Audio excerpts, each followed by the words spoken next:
बार बार PM साहब कह रहे थे कि Indira please, Indira ji please please, Indira ji ने क्यों नहीं किया, इंदिरा जी ने डिमोनेटाइजेशन क्यों नहीं किया, मोरारजी देसाई जी ने किया, उसके बाद किसी ने नहीं किया। 40 बार कमेटियां बैठी और ये चीजों की बात हुई।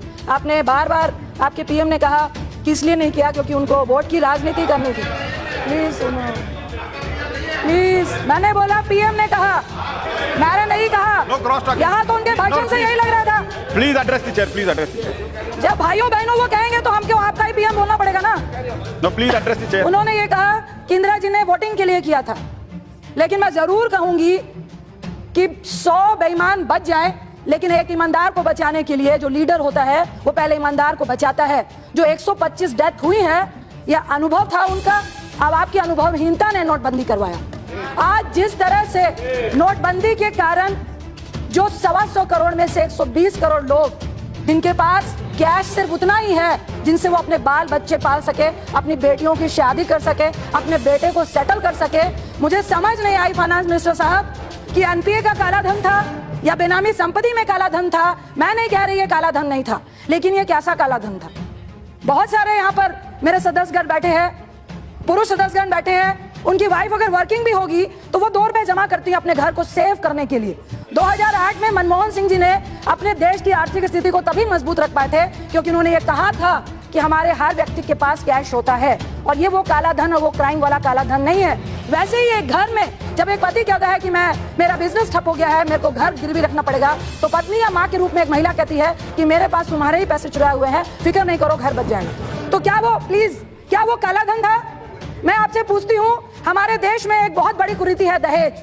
एक 10,000 कमाने वाला व्यक्ति एक टीचर से अपने बेटी का ब्याह करता है, खासकर यूपी, बिहार में, बंगाल में, तो कहता है भैया मेरे को 10 लाख देने हैं। मैं मोदी जी से रिक्वेस्ट करूंगी कि हम तो सारी पेमेंट चेक में डाल देंगे, महिलाओं ने भी डाल दी है, क्या प्रधानमंत्री और आपकी गवर्नमेंट जब तिलक लगता है तो वो चेक देंगे क्या? उस लड़के को देंगे क्या? उस बेटी की शादी कराएंगे क्या? अगर नहीं करा सकते तो कोई राइट नहीं था। अगर आप कुरीतियों को खत्म नहीं कर सकते तो सिर्फ एग्जाम्पल दूंगी, इंदिरा जी ने वोटिंग के लिए नहीं, आपने वोटिंग के लिए क्यों किया? 15 लाख 15 लाख 15 लाख स्विस बैंक से तो आए नहीं, तो अब क्या करें? आपकी तो जुमलों की सरकार है, तो उसको कैसे खत्म करें? तो ऐसा करते हैं, खेत में आग लगा देते हैं। कैसे? 125 करोड़ एक खेत में, जब खेती गंदे नाले के पानी से खराब हो रही होती है तो किसान क्या करता है? मेड़ काटता है और गंदे नाले के जो नाला है उसको बंद करता है। आपने क्या किया? गंदे नाले को, पानी को बंद कर देंगे तो फाइनेंस कहां से होगा? में पैसा कहां से देगा? पैसा कहां से देगा? अंदर दिया। लेकिन लोगों को तो बताना है, लोगों को तो बताना है कि हम काला धन लाने के प्रयास में हैं। तो पूरे देश को प्लीज सुनो, पूरे देश को लाइनों में खड़ा कर दो और फिर एक बार लोगों को मूर्ख बनाओ। प्लीज 2 मिनट और प्लीज लोगों को गुमराह करो कि देखो हम तो काला धन लाने का प्रयास कर रहे हैं, इसलिए stand up India, but where लाइनों में खड़े हो जाओ, सुसाइड कर लो। और हमारा मंत्री कहेगा यही चोर है जो लाइनों में खड़े हैं। ये मैं नहीं कह रही, आपके मिनिस्टर ने कहा। मैं आपसे पूछती हूँ, दर्जी के पास आप कपड़े सिलाने जाते हैं तो दर्जी क्या करता है? पहले नाप लेता है या कपड़े सिल देता है? दर्जी पहले नाप लेता है फिर कपड़े सिलता है। आपने पहले नोटबंदी की, फिर एटीएम का नाप लेते फिर रहे थे, इसलिए लोग लाइनों में खड़े हुए थे। मैं अपना नहीं, जो अर्थशास्त्री है उनका एग्जाम्पल देती हूँ। उन्होंने कहा कि आपके सामने जो काला धन था इसको हम भी एक्सेप्ट करते हैं, लेकिन आपकी आंखों के सामने उन्होंने बैंक में अपना काला धन डाल दिया। जो कम से कम ब्लैक मनी कहलाता था आज वो व्हाइट मनी कहला रहा है। कैसे?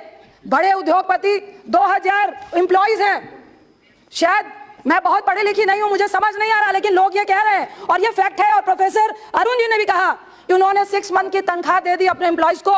एम्प्लॉइज मोदी जी से तो कहने जाएंगे नहीं, क्योंकि मोदी जी पेट में भोजन नहीं दे रहा है, उनका बॉस उनको भोजन दे रहा है। अगर उसकी 50,000 20,000 तनख्वाह है और 6,000 उसको एडवांस दे दिया तो सारे पुराने नोट 2.5 लाख तो उसने जमा कर दिए। अब जो उसको नए नोट आएंगे तो वो मालिक ने अपने, कम से कम उनका अंदाजा है कि 2.5 से 3 लाख करोड़ रुपए आपकी नजरों के सामने बैंक में वाइट हो गए। और आप कहते हैं कि हम जनधन अकाउंट से निकालेंगे। मैं पूछती हूँ कैसे निकालेंगे? मैंने भी 2 लाख जमा किए, क्या कर लोगे? मेरे जमा थे पैसे। मेरी बेटी ने, मेरा बेटा स्पोर्ट्स पर्सन है, प्लीज 2 मिनट, स्पोर्ट्स पर्सन है, उसको मिलते हैं क्रिकेट के, उसने 2 लाख रखे थे, जमा कर दिए, क्या चेक करोगे? जनधन अकाउंट की बात करता हूं, मैं एक एग्जांपल देती हूं फाइनेंस मिनिस्टर साहब। मुझे एक व्यक्ति ने गांव के कहा कि मेरे पास एक व्यक्ति 1 करोड़ लेके आया और कहा कि भाई गांव के मुखिया को कि 1 करोड़ वाइट करना है, 80 मुझे दे देना, 20 को सेट कर दो। सारे गांव के लोग बैठ गए, कहा भाई ऐसी बात है कि 20 लाख हम लोग को मिल जाएंगे और 80 उनको देना है। सारा गांव मान गया, क्योंकि मिनिस्टर साहब गांव के लोग बेईमान नहीं होते। और जब इतना करप्शन है तो लोग कहते हैं भैया मुझे जनधन में 5,000 मिल रहा है, 80 लाख निकाल के दे देंगे, 20 लाख हम सब बांट लेंगे। तो जनधन अकाउंट में भी ऐसे वाइट हो गया और आप कुछ नहीं कर पाओगे। आप कह रहे हो टैक्स पदाधिकारी 18 लाख बैंक को, 18 लाख बैंक को, 18 लाख बैंक के अकाउंट की जानकारी आप लोगे, लेकिन उद्योगपतियों के और बैंकों की ऑडिट आप नहीं करेंगे। आपके पास तो इतने कर्मचारी नहीं है। आपने नए तरीके के 2 भ्रष्टाचार दिखाए, एक बैंक भ्रष्टाचार और दूसरा ये जो अब आप इनकम टैक्स के जो इंस्पेक्टर राज को शुरू कर रहे हैं, ये सिर्फ लोगों को त्राहिमाम करना है। मेरा लास्ट में सिर्फ प्रश्न है एक मंत्री जी से कि मंत्री जी, फाइनेंस मिनिस्टर का मुझे नहीं लगता ये डिसीजन था, ना ही आरबीआई गवर्नर का था, क्योंकि आरबीआई गवर्नर का भी काम उस दिन पीएम ने कहा था, आरबीआई गवर्नर ने किया था जो अनाउंसमेंट आरबीआई गवर्नर करता है। फाइनेंस मिनिस्टर का भी जो बजट की स्टेटमेंट थी वो सब 31 दिसंबर को दे दी थी। मैं तो सिर्फ ये कहूंगी कि ये जिसने भी किया सिर्फ इतना बता दीजिए कि काला धन आया, फेक करेंसी आई, करप्शन क्या ब्लॉक से खत्म हो गया? क्या पुलिस वाला गाड़ी पकड़ता है तो घूस लेनी बंद हो गई? ये नोटबंदी से कैसे बंद हुआ ये मुझे समझ नहीं आया। मैं आपसे पूछती हूँ, आपने जब वो नहीं लगा, 1 मिनट लूंगी, digital payment please conclude, please conclude, half minute. JP Morgan world का नंबर 1 बैंक है, 2000 करोड़ रुपीस खर्चता है अपनी सिक्योरिटी पे। उनके 3 साल पहले बैंक हैक हो गए। हमारे पास साइबर सिक्योरिटी के लिए आपके पास क्या प्लान है? साइबर को आप बैठिए, कृपया बैठिए आप। Please sit down, sit down. No, you please address the chair. Please half minute. Ranjit Ranjan ji, please address the chair. Please only half minute. आपके पास साइबर सिक्योरिटी के लिए क्या प्लान है? आपके पास साइबर कोर्ट में हमारे पास जज नहीं है, क्या प्लान है? बैंक के सर्कुलर में अगर आपका एटीएम हैक होता है और आपके पैसे कोई निकाल के ले जाता है तो बैंक उसका जिम्मेदार 90% तक नहीं है, तो उसकी क्या प्लानिंग है?